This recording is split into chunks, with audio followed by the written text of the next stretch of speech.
Hello, hello, hello. Welcome to another episode of Bravo Wild Black. This is your Thursday episode of Bravo Wild Black, and it would be hilarious if this was the second time that I was recording this because I recorded 30 minutes on mute last time. That would be hilarious, but that's not the case, actually. That never happened. That would actually be really stupid of me not to check to see if the mic was on and be completely confused when I can't get it to work. I would never do something like that, especially as a rookie.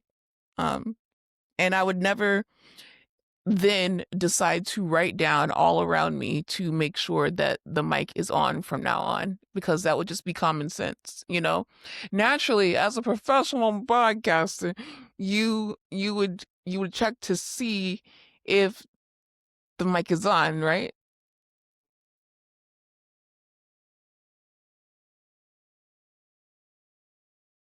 But the good thing about hypothetically recording something for the second time is that you're a lot more informed and you can hit all the points that you wanted to hit that first time, right? So here we go.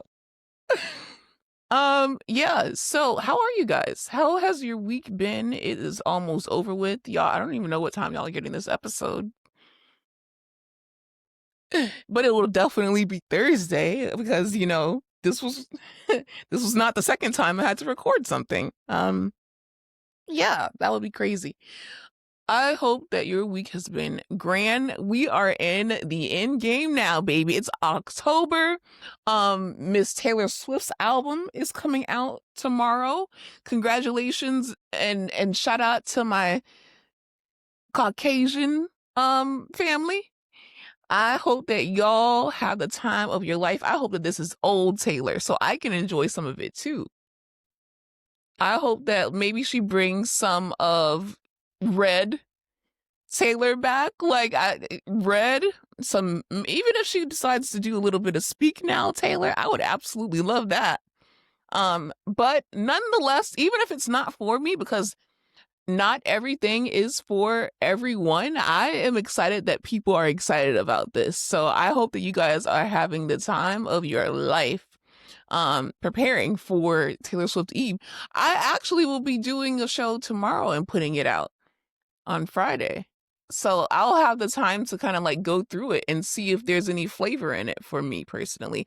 I know that there are events across the nation in movie theaters to celebrate the life of a showgirl. So I'm excited. Baby is engaged. Baby got her rights back. Baby is a billionaire. There are no ethical billionaires, even mine and your faves. Because what do you need $1 billion for? Unless you're a person of color. Because you're technically a 500 millionaire because you had to work twice as hard for half as much. So it doesn't count. Thank you. Yeah, I hope the album is good tomorrow, you guys. I also am still a Young Thug fan. I don't care what he did. Y'all didn't have any sympathy for Jerica when he did all that shit to Jerica. So why should we have all this sympathy for Mariah? Sorry. You get the same treatment that because Jerica wasn't an artist that you know and love and a light-skinned woman. She doesn't get and she held Thug down before and during when he was Thug. So his new album, I wouldn't say that it's amazing, but it's pretty good. I won't get too deep into that, but shout out to him. Swag 2 I have listened to, but I haven't gotten into into it the way that I got into Swag 1 yet, because I think I'm still digesting Swag 1. Like when you put Marvin Winans on a Justin Bieber album, it just becomes a different spiritual kind of thing. He announced that he is performing at Coachella. Me and Monty talked about this. Good for him. He would be a great Super Bowl performer, but we don't need that right now. We need Bad Bunny, baby. We need Benito, baby. We need the owner of Gecko performing Shout out to everyone in South Florida. If you know, you know, you know, you know, you know. We need the owner of Gecko performing at the Super Bowl. Like, baby, I'm gonna dust up on my Duolingo. My hair is gonna be curly. You see how I'm in my alt girl era because it's October. I mean, I did get this hairdo in September, but you see how I'm in my alt girl hair right now. In February, I will be Puerto Rican. In the words of T.S. Madison, Puerto Rican that day. Like, I don't care. I don't even want him to say hello. Baby, open it with hola. Open it with a remix of Suavemente. Okay? Open it and like, baby, show out. I am so excited for Bad Bunny, but this is not that kind of episode. This is going to be actually a nerdier episode. So if you're not into nerdy stuff, just leave me on play, put me on one, and just let the rest of this episode play out so I can get the downloads. Help me out. I'm independent. Love you. Thank you. We're going to be talking about some nerdy stuff. First of all, let's get into where we going? We going to the comic shop. We going to the comic shop. Where we going? We going to the comic shop. There's this woman, her name is Cheyenne. She has raised a Kickstarter fund of, I think it was over $200,000 to start a comic book series that's on YouTube. It's called Awkward Virgo TV. So everyone, make sure you subscribe to Awkward Virgo TV and make sure that you are watching the episodes. Or if it's not your cup of tea, which I can't imagine, because if you like Abbott Elementary, then you like that. Maybe I'm going to talk about Abbott tomorrow. Tomorrow for sure. She started a Kickstarter fund because she wanted to make a show about basically a Black woman who is literally owning a comic shop. And that is gold because Black people love nerdy shit too. And I was reading this interview with Complex Geek, I think it's called. I don't know, it was a slideshow that she collaborated with them on. And it was like she got no's from networks that she was pitching to because they didn't think that Black people would understand the references. Black people who play all day. Black people who make nothing but references. Black culture is literally nothing but references, especially when you are roasting people, when you are cussing someone out, when you are dissing someone. The first thing they do is go in their geek bag and say that the person looks like a cartoon character. Have you never sat down and like really listened to Black people and what they say when they're joking, when they get mad? Like, hello? The amount of times Star Wars gets referenced, the amount of times in my life, anytime someone that got into a fight, they'd be like, what is this Power Ranger ass nigga doing? Like, what do you mean that Black people wouldn't understand or support geek culture? We are geek culture just as we are everything else. Or even if we aren't necessarily, because we don't get nearly enough representation, we are literally people who are we're one of the only cultures who are forced to watch other people's animations and designs and movies and not see anyone that looks like us, but we're able to still sit there and get to know this anime, get to know this cartoon, get to know this manga, get to know these books, get to know whatever it is and still reference it and make it relevant to Black culture. So that was the craziest thing from that interview. Guys, literally insane. As I was like talking about how Black people aren't a monolith and we can be interested in multiple things and we would actually also be interested in nerdy things, Threads, which you guys know, I'm all up and down Threads. And a lot of people that come on here who are also Black, who are also into nerdy things. Shout out to my cousin. Kendrick. Definitely make sure you are downloading with Kendrick Tucker, obviously following with Kendrick Tucker with I Cannot by Kendrick Tucker. I'm saying it like this because I know he gonna beat my ass for not texting him for a few days, but I'm going through like a lot right now. And we always disappear on each other and we like have that understanding. But after this, like I'm gonna have to text her now. I want to face the music, baby, because I just watched Fantastic Four, which is nerdy. But okay, let me get back to my point. I literally just like was talking about how Black people, and I wasn't even just talking about myself and Aaron, and Kendrick and Raven even are talking about how like we love nerdy stuff. We love comic books. We love superheroes. You hear it all the time.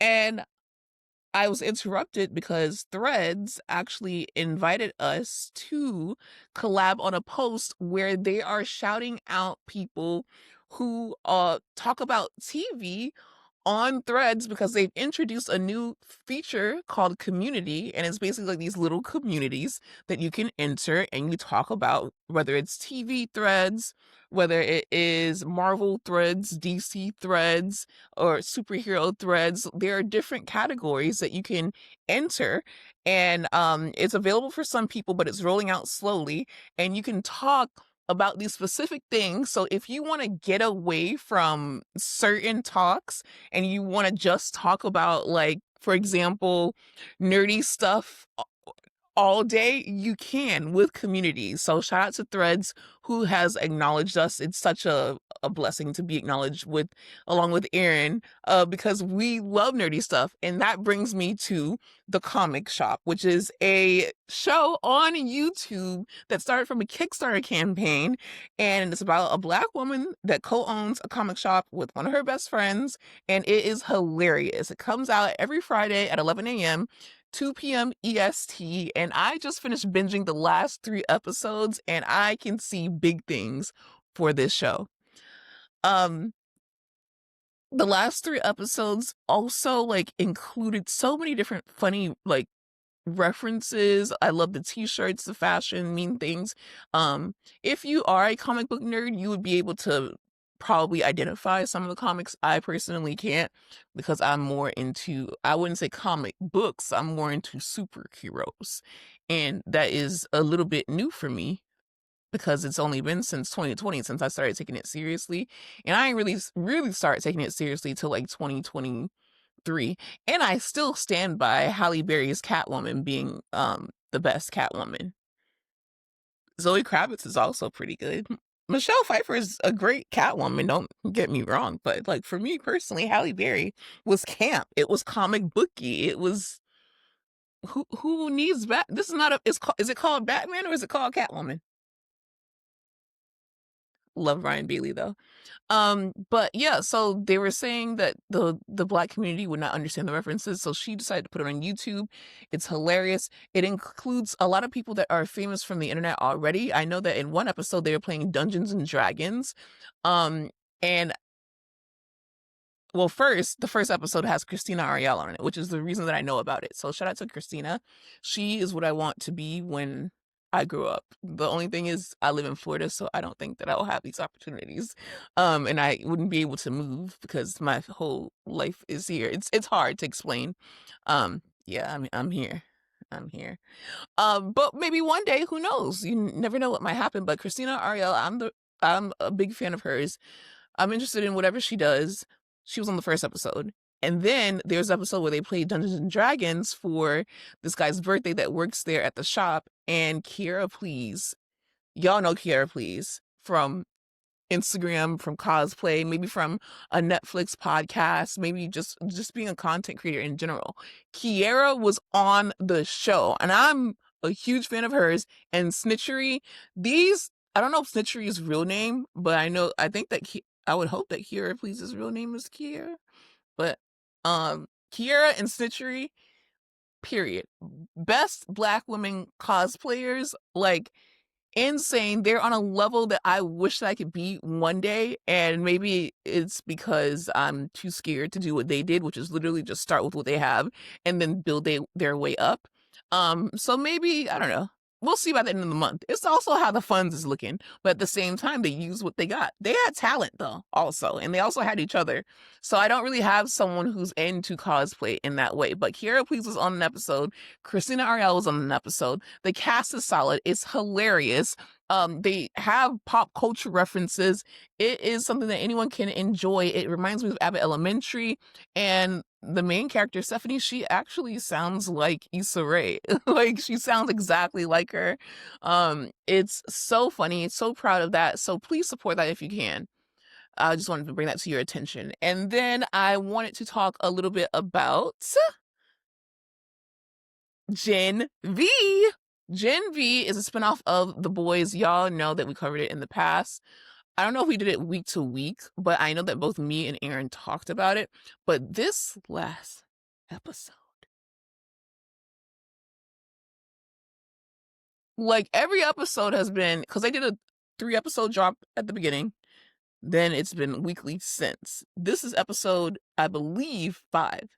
And I'm already thinking about, when this ends, we're gonna have to wait, what, another 2 years for another, like, well, no, because The Boys has already filmed and it comes out next year. And it's gonna probably head straight into The Boys, but still, it's not Gen B. It's so good. So it's about this bloodbender. She is black. She's the girl from Sabrina the Teenage Witch.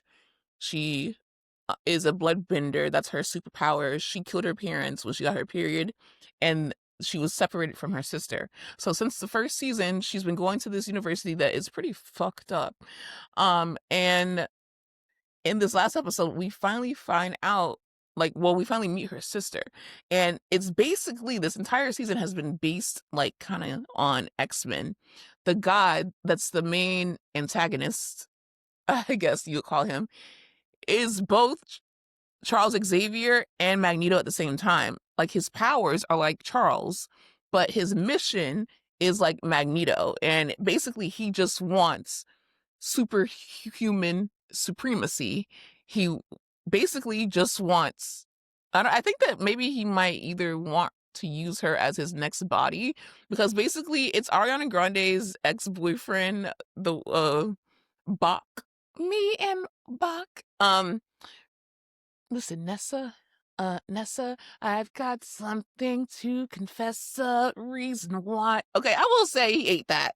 I'll give him that, but I don't like what he did to his baby mama. But listen, Nessa. Anyways, so he is playing Thomas Godolkin. This is Godolkin University. This is a guy that was basically like an inventor, a scientist in the 50s or 60s, and he is burnt up, baby. Toasted.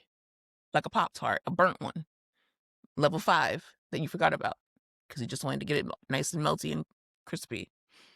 And it was a strawberry milkshake one, and it's hard to find strawberry milkshake Pop-Tarts. Anyways, okay, so he's burnt up and he's using his son's body to basically be in his body. And he's training Marie to use her powers.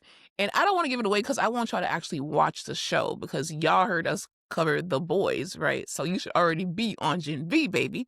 And my goodness, he killed her sister to see if she could bring her back. So we have just realized that Marie not only can blood bend, because she was made to be more powerful than Homelander, who's the most powerful suit on the planet, but she can also revive someone from death. Black woman. It's crazy. It's crazy the way she finds out. It's crazy the way she does it. It's crazy that they took that risk.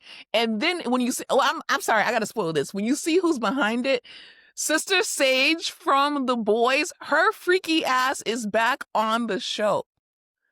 Her freaky ass is hunching the shell of a human that Thomas Godolkin has telepathically taken over. And it's insane to watch. That girl is a freak in the best way. So shout out to that actress. Like, maybe one day I'll be able to talk to her. I don't know. Anything's possible, you guys. Trying to be delusional. Gen V is so good. It just makes me sad every time they talk about Andre because he passed away in real life in a motorcycle accident right as they were filming season 2. And it's just hard to even like think about because he was also so fine. He's also from Sabrina the Teenage Witch that was on Netflix. That's a good spooky watch. It's scarier than Wednesday. You think Wednesday evil? Wednesday's show ain't got nothing on Sabrina the Teenage Witch, child. And I don't know if I mean that in a good way or a bad way, but yeah, I just didn't know what I was getting into when I was watching Sabrina the Teenage Witch because I was just following it from Riverdale. I just thought it was a little Riverdale spinoff, and that shit, they sure fooled me, but I stayed with it because that's just the kind of person I am. Anyways, last nerdy thing I want, well, not last, but next to last, because it's a little, I'm really trying to keep this to a bite because I want to go and watch The Golden Bachelor, which I told y'all to watch because he is a black man. Insane to think about. And I want to watch Dancing with the Stars, and I want to rewatch Abbott Elementary, and I obviously need to catch up on Miami. Anyways, Peacemaker is so good, which is what we got posted about on the Threads collab that we will have on our Instagram. I was talking about Peacemaker on Threads because James Gunn does a watch on Threads, I think the Monday after Peacemaker airs. And this was literally just for shits and giggles because I can't really talk to people on Instagram about it because they don't really watch Peacemaker. But I was like, I'm going to find my community. And I went to Threads and I tweeted at the same time that James Gunn was tweeting. And Jennifer Holland, who plays Hardcore, which I thought her name was Hardcore for the longest time. And they made a hilarious joke in the episode about how a lot of people thought that her name was Hardcore. And it comes on tonight too, actually. Oh my God. So much to watch. That's why I love the fall. You guys, you don't understand. Okay, so Peacemaker is so good. He is now realizing that he is in the bad place. He is on Earth X, which apparently, I don't even know why this exists. I guess I won't question it. Earth X is the place where the Nazis are. And there's apparently also even a Nazi Superman, but they haven't confirmed it yet, at least. And I hope that we don't see a Nazi Superman because that would really hurt my feelings after seeing the sweetheart baby David Cornsweat as a nice, cause I'm a punk rocker, yes I am, like a corny ass, like real Superman. That would really tear me apart to see a Nazi Superman. Like I don't think that they should do that. But we got to see Lex Luthor. I tweeted about it. Not tweeted, threaded about it. Twitter doesn't exist. But yeah, I threaded about it and talked about it. Jennifer Holland, an actress that plays Hardcore, she liked some of the threads. I would love to talk to her. I'd love to talk to James Gunn about some stuff. Because he also spoke to the actress, the Oscar-winning actress Danielle Brooks, who plays in Peacemaker. She plays this wholesome character called Leota Adebayo. And she ends the episode by running away because I don't even know why she would go for that walk, but she decides to go for a walk on Earth X. And this is apparently where they have everybody locked away, everyone of color locked away, because I noticed that shit straight off. And she is literally ending the episode running away from Peacemaker's brother, Keith, who is dead in the other reality, but is alive in this reality. And James Gunn spoke with Danielle Brooks about the script because he wanted to handle it a certain way. So what should you do? You should speak to a black woman to see how this would work and see how you should approach it and all that, because that is very scary and very triggering. Because that is actually, and obviously they filmed this last year, so that they obviously didn't know how bad things would be this year. But that is not far off from reality. when you are a Black person in a completely white neighborhood in America. It depends on the white neighborhood, obviously. Because I live in a predominantly white. Well, I don't know, because I live in a Jewish neighborhood, so they're also downtrodden a little bit. Too. They know what it feels like. And they are like the neighborhood that I live in is like Jewish and Hispanic and also Black. So it's pretty mixed. But I have been onto the other side, which is Day V. And Day V is a part where they still have those Southern flags, the conservative flags hanging. And it's giving Mallory. It smells like Jim Crow, in the words of Mallory. And you just want to take off running, but can you run fast enough? That's what we're going to find out on this new episode of Peacemaker. So that's a pretty good show because you get to see John Cena in a completely different light. He is on his last tour as a wrestler. I knew him as a wrestler first, obviously. Thought that I was going to marry him. Carried a John Cena backpack in high school because that was just my man. I did not give a fuck. Like, look at me. Some people look at me and they're like, can't really figure her out because she, especially with this hair, you can kind of tell that I'm a little bit alt and a little bit nerdy with this hair. But if I have my regular hair and then my makeup is done, you're like, oh, that's just like a stank ass, like Broward bitch, basically. Then I open my mouth and it's like, oh, she's one of those girls who want to be white. She's not like a white girl. And then I open my mouth and it's like, no, I'm just a human person who is a Black woman that has many interests. And lastly, guys, they got me. They got me. They got me. I went from K-pop Demon Hunters to Business Proposal on Netflix to The Flagrant Flower Blooms with Dignity on Netflix. I don't even know how I got there. And then now I find myself on Crunchyroll. And this is not even a paid ad, baby. They don't even know I exist. But hopefully they might be able to see this and give me like at least a sponsorship. I would love to have a Crunchyroll sponsorship. But at least just give me a free profile. But I found out if you go on Best Buy, you can get a Crunchyroll free trial for a month for $0.00.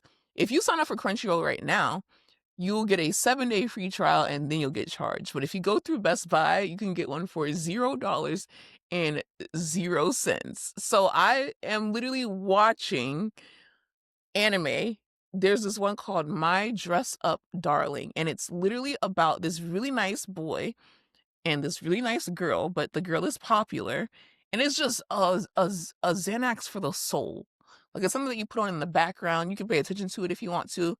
If you don't want to, you don't have to. I've gotten over the subs and dubs and all that. I gotten over it. Like it's fine.